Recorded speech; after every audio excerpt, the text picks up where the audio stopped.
Hi guys, welcome. This is your Sameer Kohli sir with another lecture of the topic called Geometric Progression. Last lecture तक NCERT की 9.3 के हमने शुरू के 10 questions कर लिए हैं। 11वें क्वेश्चन पे मैंने रुकवाया था क्योंकि 11वां क्वेश्चन अच्छा है, तो थोड़ा सा ध्यान से देखना। 11वां क्वेश्चन क्या कहता है? 11वां क्वेश्चन बोलता है इवैल्यूएट। Evaluate sigma. सिग्मा का मतलब होता है सबका टोटल, के की वैल्यू 1 से लेके 11 तक, 2 + 3 की पावर के। कुछ बच्चे होंगे जो इससे नहीं मिले होंगे। इन भाई साहब का नाम होता है सिग्मा, और सिग्मा का अर्थ होता है सबका टोटल। सपोज मैं यहां लिखता हूं sigma boys height 11th class of your school. तो इसका मतलब होता है कि आपके क्लास 11th क्लास में जितने भी लड़के हैं, साइंस कॉमर्स आर्ट्स, जितने भी 11th क्लास के बच्चे हैं, उन सब की हाइट का टोटल कर दो, सम कर दो। Is that clear? सबके टोटल को बोलते हैं सिग्मा। तो वैसा ही यहां पर दे रखा है। अगर आप ध्यान से देखो, के की वैल्यू 1 से लेकर 11 तक दे रखी है और वो बोल रहा है इन सब का टोटल निकालो। इसका मतलब ये हुआ 2 + 3 की पावर 1। के की वैल्यू कहां से डलनी शुरू होगी? 1 से। के की वैल्यू डलेगी 1 सबसे पहले। ध्यान से, के की वैल्यू 1 से लेकर 11 तक, तो के की वैल्यू डली 1 प्लस 2 + 3 की पावर 2 प्लस 2 + 3 की पावर 3। प्लस क्यों आ रहा है? क्योंकि सिग्मा है। 2 + 3 की पावर 4, सारा नहीं लिखना, dot dot dot dot dot dot, 2 + 3 की पावर 11। ये आएगा 2 + 3 की पावर 11 तक। अब अगर बच्चा ध्यान से देखे तो 3 की पावर 1, 3 की पावर 2, 3 की पावर 3, 3 की पावर 4 और 3 की पावर 11 तक जीपी बन रहा है। 3 की पावर 1 प्लस 3 की पावर 2 प्लस 3 की power 3 dot dot dot dot 3 की पावर 11 एक जीपी है ऑफ 11 टर्म्स। बातों बातों में कहीं ना कहीं टू खो गया, टू नहीं खो गया, टू खो गया। तो यहां पर 2 आया, 2 + 2 + 2 डॉट डॉट डॉट 11 टाइम्स। जो 2 है वो कितनी बारी है? 11 बारी। जब 2 11 बारी आएगा तो 2 × 11 प्लस, यहां पर देखूं तो बच्चा बोलेगा सर जीपी है जिसमें फर्स्ट टर्म है 3, कॉमन रेशो बराबर है अगला 3² / 3 कट के आ गया 3, नंबर ऑफ टर्म्स है 11। तो सम ऑफ 11 टर्म्स का फॉर्मूला लगेगा sir S N is equals to A are की power n-1 upon r-1। A है सर 3 इंटू 3 की पावर 11 -1 अपॉन 3 - 1। कुछ नहीं sir, 11 2s are 22 plus 3, 3 - 1 is 2 into 3 की पावर 11 -1। ये आपका आंसर पीछे से एग्जैक्टली मैच करेगा। This is your final answer for question number 11। I hope कि मैं आपको क्वेश्चन नंबर 11 समझा पाया हूं। क्वेश्चन नंबर 11 को हम एक इंपॉर्टेंट कैटेगरी का क्वेश्चन मानते हैं। स्क्रीनशॉट ले लिया करो, फायदा होगा। अगला क्वेश्चन नंबर जो 12 है वो एनसीईआरटी के एग्जाम्पल के ऊपर बेस्ड है। इस टाइप का एक क्वेश्चन एग्जैक्टली मैंने करवाया था। वो कहता है द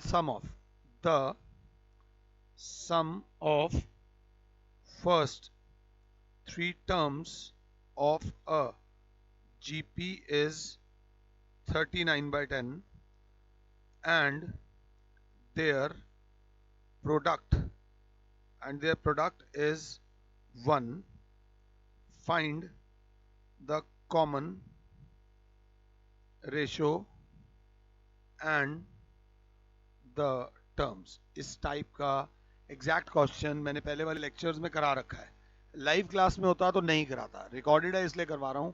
इस क्वेश्चन में टिप लगेगी कौन सी? 3 टर्म्स ऑफ अ जीपी वाली टिप लगेगी। 3 टर्म्स ऑफ अ जीपी जब भी दे रखा हो तो आप लेते हो let first term be a upon r, second term be a, और थर्ड टर्म हो जाएगी ए आर। जब भी 3 टर्म्स इन अ जीपी बोला जाए तो ए अपॉन आर, ए और ए आर, ये याद रख लेना। अब according to the question, the sum of first 3 terms of a GP is A upon R plus A plus A R is 39/10। ये देखकर कहीं ना कहीं मुंह बन गया कि यार ना तो ए दे रखा है ना आर दे रखा है, ये कैसे सॉल्व होगा। बट घबराना नहीं है, यहीं पे एक और चीज दे रखी है, their product is A upon R into A into A R, their product is 1। यहीं पे हमारी जो टिप है वो काम आएगी। आर से आर कैंसिल हो गया, ए क्यूब बराबर हो गया, अगर क्लास 7 है तो ए क्यूब बराबर हो गया 1, तो ए बराबर हो गया 1, या 1 क्यूब भी लिख सकते थे। ए आ गया 1। अब जैसे ही ए 1 आया, यहाँ 1 डालो ए की वैल्यू, तो 1 upon R plus 1 plus are is equals to 39/10। चाहो तो एलसीएम ले लो, एलसीएम ले लिया R, 1 plus are square is equals to 39/10। 10 उधर आ जाएगा, 10 into 1 plus are square is equals to 39 R. अगर क्लास 7 है तो 10 R square plus 10 R plus 10 is equals to 39 R. 10 R square plus 10 are minus 39 R plus 10 is equals to 0। 10 R square minus 29 R plus 10 is equals to 0। यहाँ लगेगा splitting the middle term, मतलब 10 R square वैसे वाला लिख दूं, R square minus 25 R minus 4 R plus 10 बराबर 0। मैंने 5 are common लिया, 2 आर माइनस 5 माइनस 2 कॉमन लिया, 2 R minus 5 is equals to 0। 5 R minus 2, 2 R minus 5 is equals to 0। 5 R minus 2 is equals to 0, 2 R minus 5 is equals to 0।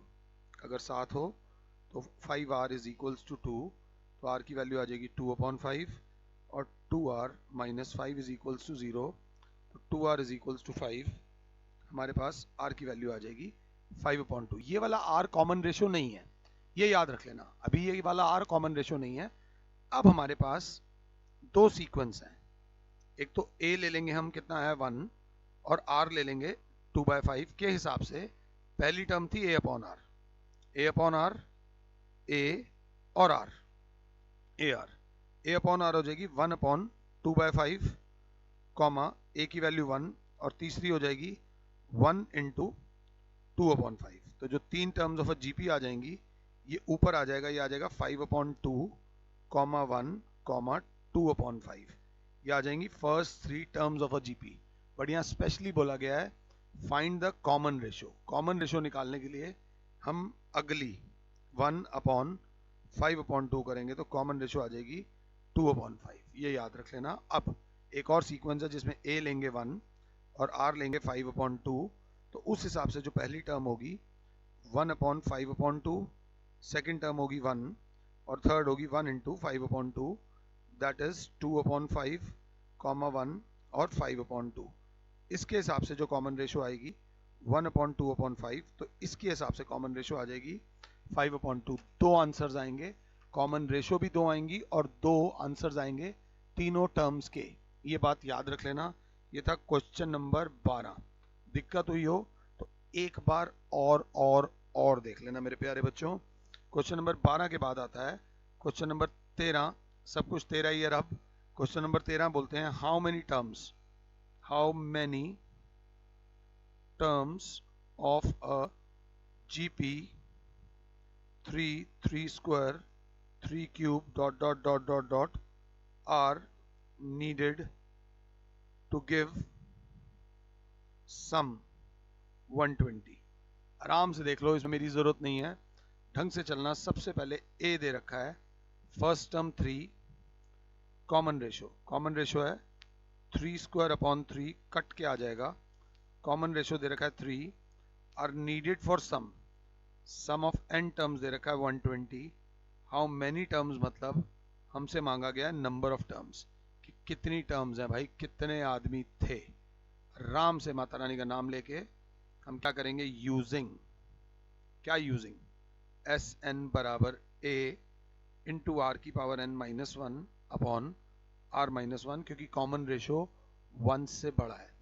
S n sum of n terms दे रखा है 120 is equal to 3 into 3 की power n minus 1 upon 3 minus 1, tension लेने की जरूरत नहीं है, 3 one ज़ा 3, 40 ज़ा, और ये 3 माइनस 1 है, 40 इज इक्वल्स टू 3 की पावर n माइनस 1 अपॉन 2, ये इधर आ जाएगा, आपके पास आ जाएगा 80 इज इक्वल्स टू 3 की पावर n माइनस 1, 3 की पावर n बराबर हो जाएगा 80 प्लस 1, 3 की पावर n बराबर हो जाएगा 81, अगर 7 हो तो 3 की पावर n बराबर आ जाएगा 3 की पावर 4, क्योंकि 81 क्या होता है 3 इंटू 3 इंटू 3 इंटू 3। इन नंबर से तो जान पहचान बनानी पड़ेगी। इंसानों में से जैसे इंसान इंपॉर्टेंट है वैसे ही मैथ्स में नंबर्स इंपॉर्टेंट है।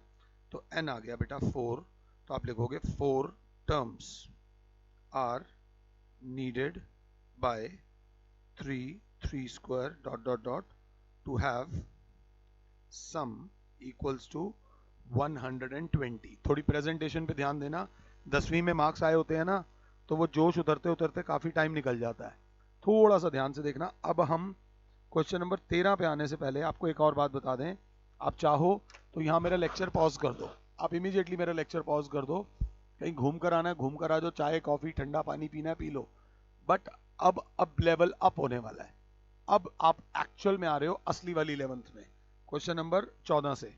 क्वेश्चन नंबर 14 से आपको पता चल जाएगा कि क्या चल रहा है। क्वेश्चन नंबर 14 बोलता है कि the sum of first 3 terms of a GP, the sum of first 3 terms of a GP is 16।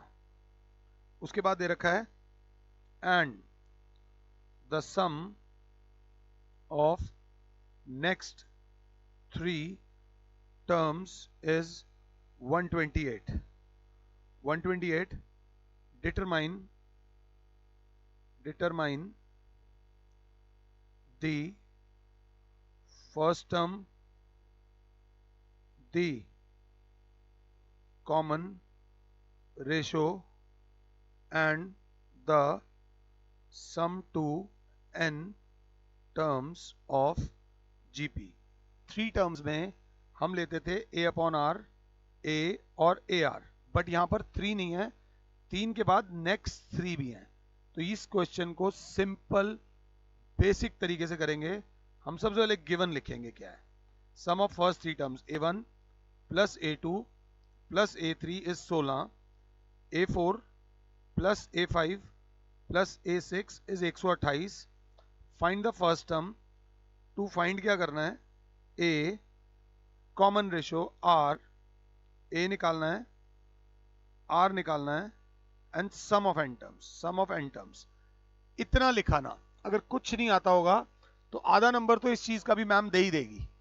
Please ध्यान दे लेना, बेसिक्स क्लियर होने बहुत ज्यादा जरूरी हैं। तो अब बच्चा बोलेगा a1 को लिख दो a plus A r square is equals to 16। ऐसे ही बैठे हुए थे, बट साफ दिख रहा है कि a कॉमन आ रहा है, अंदर बचेगा 1 plus are square is equals to 16। इसको मान लो इक्वेशन 1, क्योंकि a को उधर ले जाने की कोई जरूरत नहीं है। ये तो पहली इक्वेशन थी। सेकंड इक्वेशन में आओ, a4 a r cube plus A r 4 plus A R की power 5 is equals to 128। Obviously a4 होगा a r cube, a r 4, a r 6। अब बच्चा देख a r 5, a r cube common आ रहा है सर, अंदर बचेगा 1 plus are square is equals to 128। अब अगर ध्यान से देखते हो तो a into 1 plus are square, a into 1 plus are square की वैल्यू क्या है हमारे पास, 16 r cube is equal to 128। बस यही चीज ध्यान देने वाली थी, because a into 1 plus are square is equals to 16। तरक्की के पीछे मत भागो, तरक्की के लिए भागो। तरक्की साथ देगी, आपसे आगे नहीं भागेगी। 16 वनजा, अगर मुझे जहां तक लगता है 16 के टेबल में 8 जा जाता है, तो ये 16 वनजा 16 8 जा, r cube is equals to 8 r cube is equals to 2 cube, तो आर इज इक्वल्स टू आ गया मेरे बच्चों 2। ओवर कॉन्फिडेंस नहीं, आर की वैल्यू 2 को यहाँ लेके जाएंगे, ए इंटू 1 प्लस, सॉरी 2 को 3 लिख दिया, देखा, 2 plus 2 square is equals to 16, तो ए इंटू 1 प्लस 2 प्लस 4 बराबर 16, ए इंटू 4 और 2 6 7 बराबर 16, ए की वैल्यू आ जाएगी 16/7। मैं एक बार चेक ज़रूर करूँगा, ओवर कॉन्फिडेंस बरवाता है। 9.3 का क्वेश्चन नंबर 16/7 बिल्कुल सही आ रहा है। हमारा फर्स्ट टर्म आ गई, हमारी कॉमन रेशो आ गई। अब हमें निकालना है सम ऑफ n टर्म्स, क्योंकि कॉमन रेशो 2 है, 1 से बड़ी है, तो बराबर होगा a इंटू आर की power n minus 1 upon r minus 1। तो a है 16/7 इंटू 2 की power n minus 1 upon 2 minus 1, ये तो 1 हो जाएगा, 16/7 इंटू 2 की power n minus 1। This is the sum of n terms of this GP. इसको ध्यान से देख लेना, ये क्वेश्चन नंबर 14 है। अब जिनसे ये क्वेश्चन नहीं हुआ वो इस क्वेश्चन को पहले 2 बार करो, पहले 2 बार करो तब आगे बढ़ना, नहीं तो ना जीपी और मुश्किल मुश्किल मुश्किल होती जाएगी। एक एक क्वेश्चन करा रहा हूँ, बट एक एक क्वेश्चन करा रहा हूँ, उसके साथ अगर आप मेरी बात मानोगे नहीं तो गड़बड़ है, थोड़ा सा मान के चल लो यार। क्वेश्चन नंबर 14 के बाद आता है क्वेश्चन नंबर 15, इजी। पहले 14 की पार्टी ले लें, 14 हो गया हमारा। अब आगे आता है हमारे पास 15। 15 कहता है given a GP, given a GP with a is equals to 729 and seventh term is 64, determine S7। Simple सी बात है, क्लास देखेगी, सेवंथ टर्म इज 64 मतलब a 7 इज 64 और a इज इक्वल टू 729, ये गिवन है। सॉल्यूशन में a 7 होता है, a r की पावर 6 बराबर 64, a की वैल्यू है 729 जो यहाँ आएगी 729 r की power 6 is equal to 64। Numbers का ज्ञान होना बड़ा ज़रूरी है, ये बात याद रख लेना। तो r की पावर 6 हो जाएगा 64/729। मैं इसको भी जानता हूँ, ये 2 की पावर 6 होता है, और अभी इसको आज ही जो 2 लेक्चर्स हमने करे हैं, ये लेक्चर और इससे पहले वाले लेक्चर में, ये 3 की पावर 6 होता है। तो r की पावर 6 इज इक्वल टू 2/3 की पावर 6, तो r इज इक्वल्स टू 2/3 मेरे बच्चे। r अगर 2/3 है तो हमसे मांगा गया है r इज इक्वल टू 2/3 है, तो r इज लेस देन 1 है। तो इसमें जो एस एन का फॉर्मूला लगेगा वो लगेगा a इंटू 1 माइनस आर की power n upon 1 minus r. a है 729 इंटू 1 माइनस 2/3 की पावर n अपॉन 1 माइनस 2/3। साथ हो तो 729 इंटू 1 माइनस 2/3 की power n into 1 minus 2/3 is 1/3, ये 3 ऊपर आ जाएगा, 9 3 ज़ा 27 का 7 2 कैरी, 3 2 ज़ा 6 2 8 और 7 3 ज़ा 21, 2187 1 माइनस 2/3 की पावर n। ये आपका सम ऑफ n टर्म्स आ गया। सम ऑफ n टर्म्स बोला है या सम ऑफ 7 टर्म्स बोला है? 7 टर्म्स बोला है, तो मेरे से थोड़ी सी गलती हुई है, हम उस गलती को अभी सुधार लेते हैं। यहाँ पर n की जगह डलेगा 7, अगर क्लास 7 है तो 7 डालो, गलती को सुधारो। सम ऑफ n टर्म्स पूछ रहा था ना लगातार लगातार, लो भाई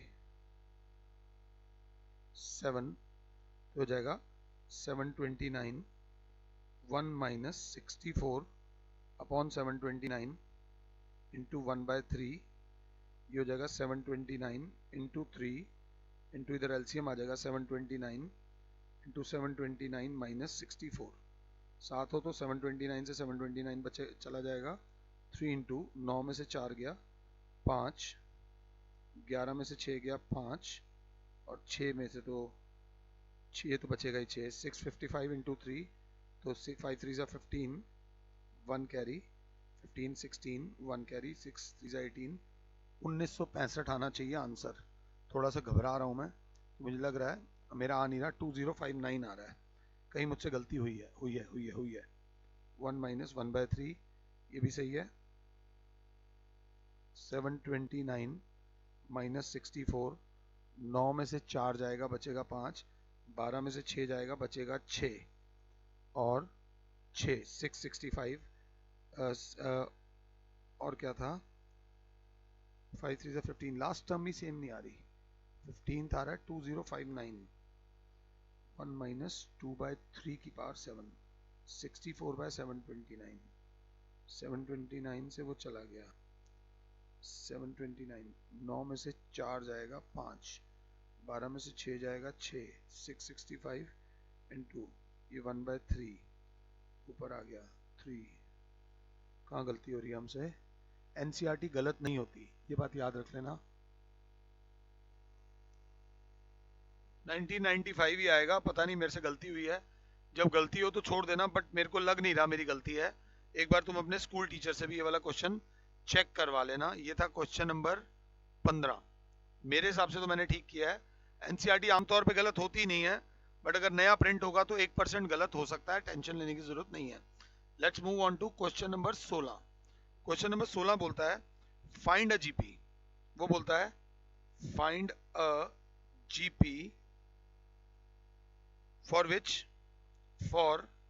which the sum of first two terms is -4 and fifth term is 4 times the third term। आराम से देखना, क्वेश्चन को समझना बिल्कुल इजी है। Find a GP for which the sum of first two terms, मतलब a1 plus a2 is equals to -4 and fifth term is 4 times the third term, 4 times the third term। पहले आराम से चाहो तो मुझे पॉज कर लो और खुद से एक बार इसका सोल्यूशन निकाल लो। ये हो जाएगा a प्लस ए आर बराबर -4, a कॉमन 1 प्लस आर बराबर -4। अब मैं यहाँ पर कंफ्यूज हो गया तो इक्वेशन 1 मान लिया, बट एक ऑप्शन और भी है, ए आर की power 4 is equal to 4 times a r square. अच्छे हो तो ए से ए गया, आर स्क्वायर से आर स्क्वायर गया, आर स्क्वायर की वैल्यू 4, तो आर की वैल्यू आ जाएगी +-2। ये ध्यान दे लेना, इसके लिए वीडियो लेक्चर देख रहे हो, मतलब आर की वैल्यू 2 भी आ सकती है और आर की वैल्यू -2 भी आ सकती है। अब आर की वैल्यू 2 डालो पहले, a into 1 plus are is equals to -4, तो a into 1 plus 2 is equals to -4, 3a is equals to -4, a is equals to -4/3। हमने निकालना क्या है इसमें, फाइंड द जीपी बोला है ना उसने, बस फाइंड द जीपी। तो a आ गया -4 और कॉमन रेशियो थी इसमें 2, तो इस हिसाब से जीपी हो जाएगी -4/3, -8/3, -16/3, डॉट डॉट डॉट डॉट चलती जाएगी। इसी का second part, a into 1 plus r बराबर है -4। अब हम r की वैल्यू लेंगे इसमें -2, तो क्लास बोलेगी a into 1 -2 is equals to -4, minus a is equals to -4, a की वैल्यू आ गई 4। अब a की वैल्यू अगर 4 आई है तो पहली टर्म आ जाएगी 4, माइनस करेंगे 2 से 8, फिर आ जाएगा +16 -32 डॉट डॉट डॉट। मैं चेक करूंगा, फॉर्म जब बिगड़ जाती है तो बिगड़ जाती है, -4/3, -8/3, -16/3 इज ओके, 4 -8 16 -32 इज ओके। इसमें 2 जीपी आएंगी, ये आएगी GP1 और ये आएगी GP2। अगर आप एक जीपी लिखाओगे तो सीधे सीधे आपके आधे नंबर कट जाएंगे, जस्ट इस वजह से, क्योंकि माइनस का स्क्वायर भी पॉजिटिव होता है और पॉजिटिव का स्क्वायर भी पॉजिटिव होता है। ये बात याद रख लेना। 16 करते ही हमारी एनसीईआरटी की आधी एक्सरसाइज खत्म हो गई है।